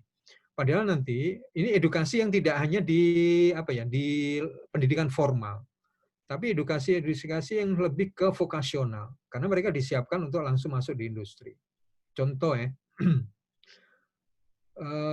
ketika ada pelatihan untuk montir atau untuk yang masuk di industri apapun, pesawat, ini, mereka kan harus belajar untuk melihat tahu mesin itu berjalannya gimana. Kalau mereka langsung bongkar barang jadinya, itu udah mahal dan lama gitu. Nah, itu semua diabstraksikan menjadi VR dan AR. Jadi dia seperti kayak kalau ngobeng ya kayak ngobeng betulan gitu ya. Buka mur ya seperti buka mur betulan, tapi semuanya divirtualisasi. Nah, itu yang teknologi-teknologi pendidikan yang sekarang banyak dipakai. Jadi di pabrik kosmetik itu saya dengar kemarin mereka udah pakai itu untuk melatih karyawannya untuk mengoperasikan pabrik kosmetiknya dia gitu ya. Sehingga mereka tanpa harus menghentikan pabriknya. Pabriknya nggak boleh berhenti, tapi mereka bisa belajar, oh ini kalau masalahnya ini nanti disimulasikan di situ, mereka bisa itu. Jadi kalau ditanya urgensinya, yang akan banyak itu justru tadi di sektor vertical industry yang akan butuh banyak hal, baik yang di operation maupun untuk mendidik karyawannya dengan beberapa teknologi AR dan VR tadi. Mudah-mudahan bisa menjawab pertanyaan tadi. Ya. Terima kasih Mas Arief. Ini pertanyaan terakhir Mas Arief dari Pak Nanang. Pertanyaan pamungkas ini. Ya. Pamungkas.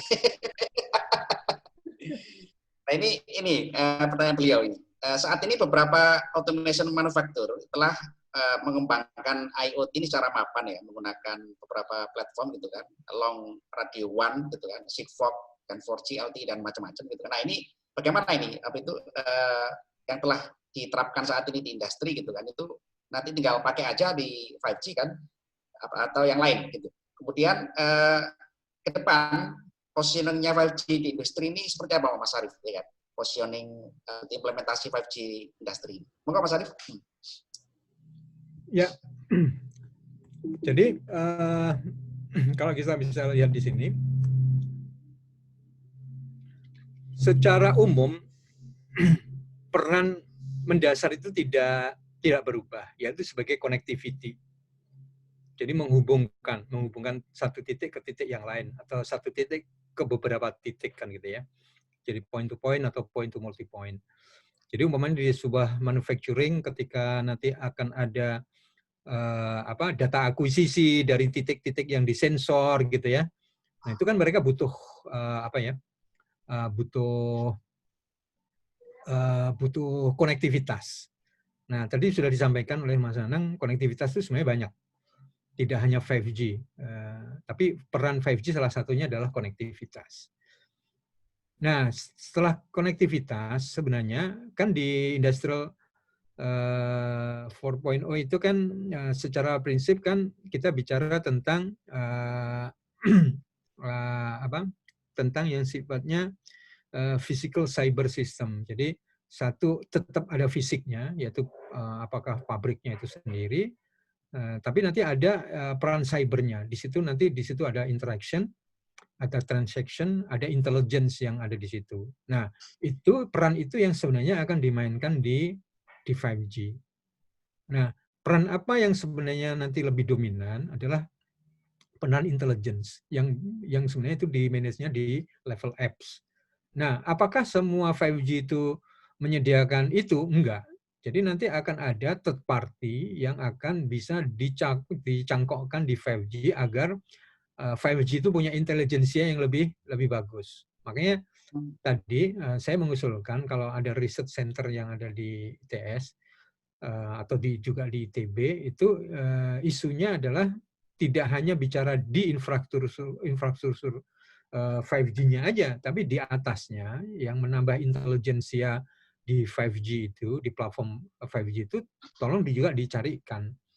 Contohnya yang sederhana adalah ketika kita robotik. Di robotik itu kan kita berarti bicara sensing, tapi juga bicara tentang aktuator yang kemudian membuat sesuatu itu bergerak sesuai dengan sebuah intelijen yang ditanam. Kan gitu ya. Nah, itu yang menurut saya kalau kita bisa lihat dari value chain di sini gitu ya, dari radio akses, ada core network, sampai di billing gitu ya, itu semuanya bisa dilakukan di 5G. Jadi secara sederhananya, satu connectivities, jadi karena semuanya akan bicara tentang data, ya, data yang akan ditransfer, sensor mengkolek data, mengakuisisi data, kemudian data itu akan dibawa. Yang membawa bisa LP1, bisa Sigfox, bisa 5G, bisa LTE-M, tergantung kebutuhannya. Ada data yang hanya sehari dikirim, ada data yang setiap detik dikirim, ada data yang secara real time harus dikirim. Nah itu teknologinya beda-beda gitu ya. LP1 nggak akan bisa membawa secara real time dalam konteks very minimum latency. Itu yang bisa memang 5G gitu. Nah, sehingga makanya nanti tergantung kebutuhan. Ini hasil sensor ini apakah harus seketika dengan latensi yang sangat cepat itu harus sampai di pusat pengambilan keputusan. Ya, yang itu nanti digantikan oleh sebuah artificial intelligence. Contoh di autonomous vehicle, ketika dia melihat ada bayangan di depan, kan dia harus memutuskan untuk injak rem aktuatornya gitu ya. Itu kan nggak boleh ditahan. Kalau ditahan nanti ketabrak duluan baru ngerem kan gitu ya. Itu bahaya. Terus kemudian nanti di pabrik, robot kapan harus berhenti ketika ada ban berjalan yang kebetulan tiba-tiba putus kan gitu. Nah itu kan real time. Nah hal-hal yang real time itu isunya adalah latency. Ya. Nah LP1, Sigfox, LTE, 5G itu menawarkan model latensi yang berbeda-beda. Jadi kita juga harus pandai-pandai memilih teknologi mana yang tepat. Gitu ya. Jadi bayangan saya selalu membayangkan kayak kita punya kotak box gitu ya, yang di dalamnya ada tang, ada obeng, ada kunci Inggris tadi kan gitu ya. Itu mana yang tepat untuk menyelesaikan ini?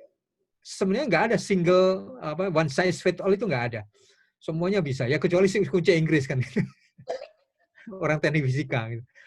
Yang ada ya obeng, lihat ini umurnya kembang, ya cari aja obeng yang kembang supaya selesai.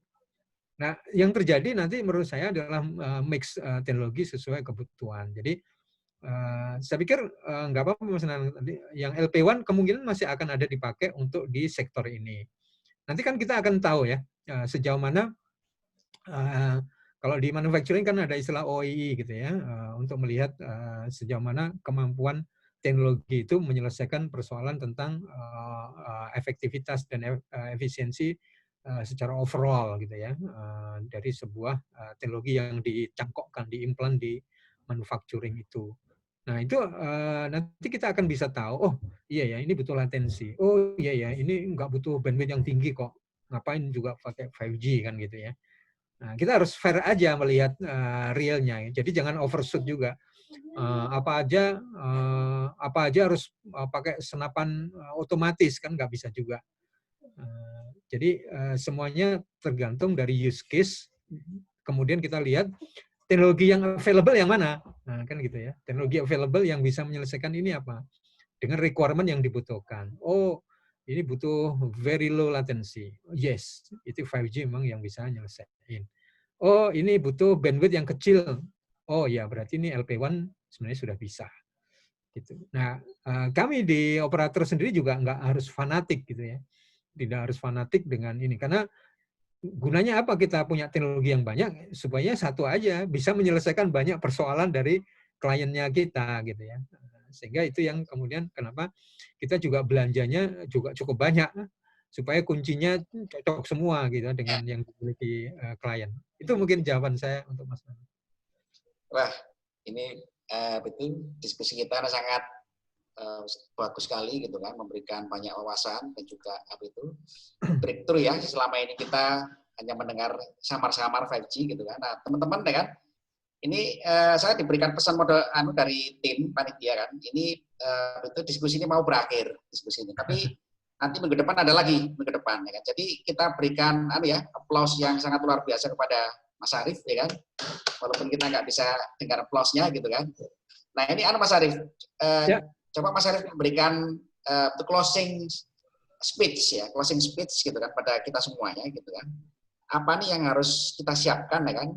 Kita kan sudah di generasi umur 40-an atau 50-an ya, untuk menjadi digital talent tadi itu mana Mas Arief? Anak teknik fisika ini. Yang muda-muda ya, lebih muda-muda tadi. Moga Mas Arief. Saya pikir kalau kita bicara sebagai orang teknik fisika ya, yang menurut saya tadi kan istilahnya Mas Ucu itu kalau dari Pak Al-Mukarram, Pak Skarteja itu kunci Inggris. Karena kita selalu diajari sebuah tentang sistem gitu ya. Kita diajari teori tentang dinamika sistem dan sebagainya. Semuanya bicaranya tentang sistem.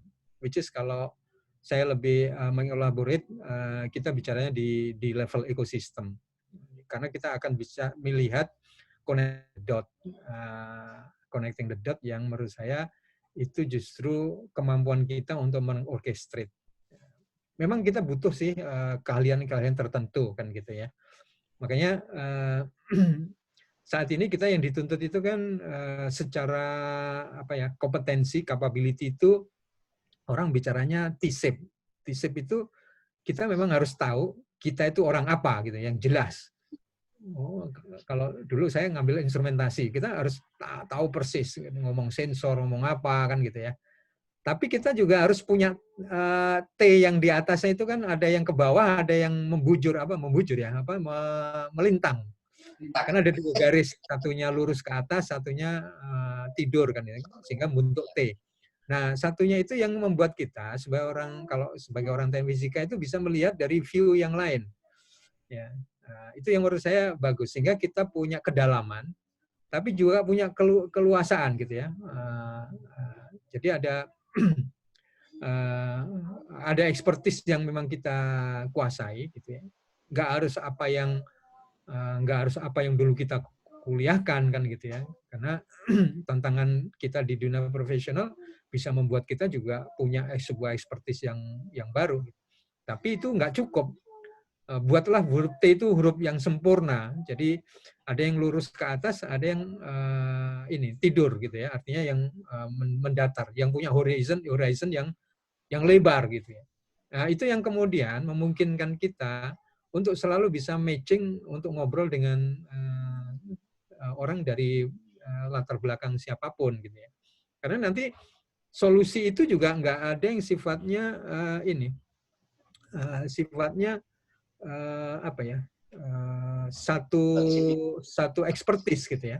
Solusi itu akan selalu membutuhkan berbagai kumpulan dari keahlian dari berbagai expertise untuk memberikan sebuah solusi dari problem sehingga lebih komprehensif. Nah, menurut saya ini yang perlu kita lakukan. Contoh ya, kalau di startup, karena saya juga sering diskusi dengan teman startup. Di startup itu walaupun bertiga, sebenarnya selalu justru diisi oleh orang-orang yang berbeda. Dia ahli, tapi dia kemudian akan bisa berkomunikasi dengan 2 yang lainnya. Biasanya dikenal dengan hipster, hacker, dan hustler. Ada yang jagoan coding, jagoan teknologinya, biasanya jadi CTO-nya. Terus ada yang jagoan desainnya supaya nanti orang mudah makainya gitu ya. Biasanya kalau orang teknik nggak perlu siapa yang makai, soalnya dia yang makai, padahal yang makai nenek-nenek. Gimana desainnya dia nggak bagus? Akhirnya nenek-nenek nggak bisa pakai gitu. Padahal alatnya bagus. Nah, itu orang desain gitu ya. Nah, satu lagi yang jagoan bisnis. Nah, kalau ketiga ketemu, jagoan teknologinya ada, jagoan ngedesainnya aja, nanti user experience-nya bagus, orang pakainya pakai merem pun bisa. Nah, karena didesainnya dengan bagus, terus dia bisa tahu gimana ini jadi sebuah bisnis. Nah, itu kan kemampuan yang berbeda semuanya gitu ya. Semuanya betul. Itu yang menurut saya butuhnya T-shape gitu ya. Artinya jadi jadilah orang yang T-shape. T-shape itu tadi bentuk orang T, punya kedalaman tapi punya horizon knowledge yang lebar, sehingga itu akan memudahkan kita untuk menjadi tim member dimanapun kan gitu ya. Kita tetap dikenal dengan keahlian kita di mana, tapi kita dengan mudahnya untuk bisa memahami orang lain, bisa langsung tune in dengan sebuah tim yang baru sekalipun, karena kita punya horizon yang lebar. Barangkali itu dari saya, Mas Ujo. Bagus sekali Mas Arief, ya kan. Ini kita tambah ilmu ini kan, menjadi T-shape tadi itu kan. Jadi T-shape ini teman-teman ya kan, ini prinsip yang bagus ya kan. Bahwa tadi Mas Arief kan menggarisbawahi gitu kan. Kita sebagai orang engineering fisik gitu kan, itu punya satu keahlian, tapi juga bisa horizon untuk matching dengan berbagai latar belakang disiplin ilmu tadi itu, untuk mentailoring suatu sistem seperti. Nah, ini mohon maaf Mas Arief ya, kita kembalikan ke moderator ya. Kembalikan ke panitia. Oke. Terima kasih Mas Arief. Saya akhiri sekian. Assalamualaikum warahmatullahi wabarakatuh. Bila itu daya, semoga bermanfaat. Ya. Terima kasih Pak Arief dan Pak Ujo. Sangat menarik sekali untuk sharing session hari ini. Sangat mungkin pertanyaannya banyak pertanyaan dan juga jawaban-jawaban dari Pak Arief sangat mendetail sekali. Semoga bermanfaat untuk teman-teman atau para peserta semua yang hadir. Mengikatkan untuk minggu depan, insya Allah ada lagi sharing session yang sosialisasi tentang badan BKTF dari PII. Insya Allah nanti di jam yang sama. Dan Pak Arief, mohon maaf untuk waktunya seharusnya selesai pukul 10 sampai jam 11 ini Pak ya. Nambah 1 jam ya. Iya, nambah 1 jam. Oke, nggak apa-apa. Mudah-mudahan bermanfaat. Amin. Oke, mungkin kita cukupkan, Pak ya. Terima kasih Ya. untuk semua peserta dan khususnya untuk narasumber dan moderator. Terima kasih. Selamat siang. Assalamualaikum warahmatullahi wabarakatuh. Waalaikumsalam warahmatullahi wabarakatuh. Ini filenya, Mas, saya kirim di sini ya? Oh, boleh, Pak. Coba Diingatkan juga itu untuk connect ke YouTube. Nanti kan itu nanti di-upload di YouTube supaya semuanya bisa like di YouTube sama linknya untuk disosialisasikan. Oh, baik, Pak. Ya. Untuk Ini link. udah terkirim di chat ya? Oke, Pak. Bisa dilihat. Ya. Bisa di-download. Udah kelihatan filenya? Sudah, Pak. Sudah, Pak. Ya. Terima kasih. Oke. Teman-teman bisa Terima kasih. langsung download dulu ya, yang belum. Yang belum keluar bisa ngedownload. Ya, mungkin bisa download dulu. Baik, Pak, terima kasih Pak Arif. Mungkin sambil Ya, saya sama-sama. menunggu teman-teman yang lain mungkin perlu mendownload untuk filenya. Terima kasih Cak Arif sama panitia. Ya, Menarik sama-sama. seminarnya. Wah. Salam, sampai ketemu lagi Cak Arif. Ya.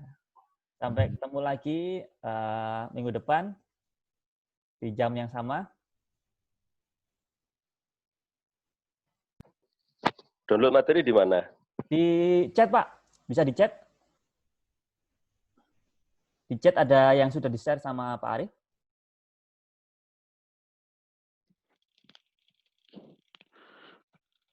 Nggak ada, Mas. Kayaknya chatnya nggak ke everyone ya.